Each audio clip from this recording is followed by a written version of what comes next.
Simtetei kocha wa Yanga bila sababu za msingi, bali hoja zangu zinatokana na sayansi ya mpira wa miguu. Moja, mzigo wa mafanikio ya misimu minne. Yanga imetoka kubeba ubingwa wa ligi kuu misimu minne mfululizo. Kila taji limehitaji nguvu kubwa za kimwili na kisaikolojia. Kwenye sayansi ya michezo, wachezaji wanaobeba mzigo mfululizo bila mapumziko ya kutosha huingia kwenye hali ya long term fatigue, uchovu wa muda mrefu unaohitaji muda kurekebishwa.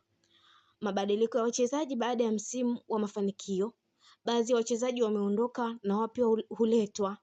Kwenye sayansi ya team dynamics, mabadiliko ya nyuso ndani ya timu yanaleta changamoto ya kuunganisha falsafa na mawasiliano. Hii inahitaji muda kabla kikosi kipate mwendelezo. Ulinganisho usiepukika. Hiyo ni 3. Mashabiki wanalinganisha kila mechi na Yanga misimu iliyopita. Lakini haifai kusahau kwamba peak performance huja kwa awamu na timu inapita kwenye transition phase kabla ya kufikia kiwango kipya cha juu. Hoja yangu kuu ni hapa. Hoja kwamba Yanga haichezi vizuri inaweza ikawa na mashiko kwa jicho la mashabiki. Lakini kisayansi Romain Folz bado yupo kwenye hatua ya kujenga upya mtiririko wa timu baada ya misimu minne yenye mafanikio makubwa. Na ratiba ngumu ya mchakato huu unahitaji muda wa matokeo kama ushindi wa 3-0 dhidi ya Pamba yalionyesha bado Yanga ipo kwenye njia sahihi. Na hii ni Naomi Sport TV.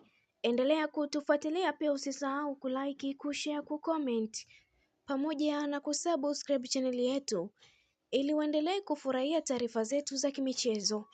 Allow notification kwa ajili ya kupata taarifa zetu pindi tunapoweka taarifa zetu mpya kwenye channel yetu ya Naomi Sport TV. Endelea kuwa nasi, allow notification, subscribe, share, comment. Nami ni Sport Lady, hadi wakati mwingine, bye bye.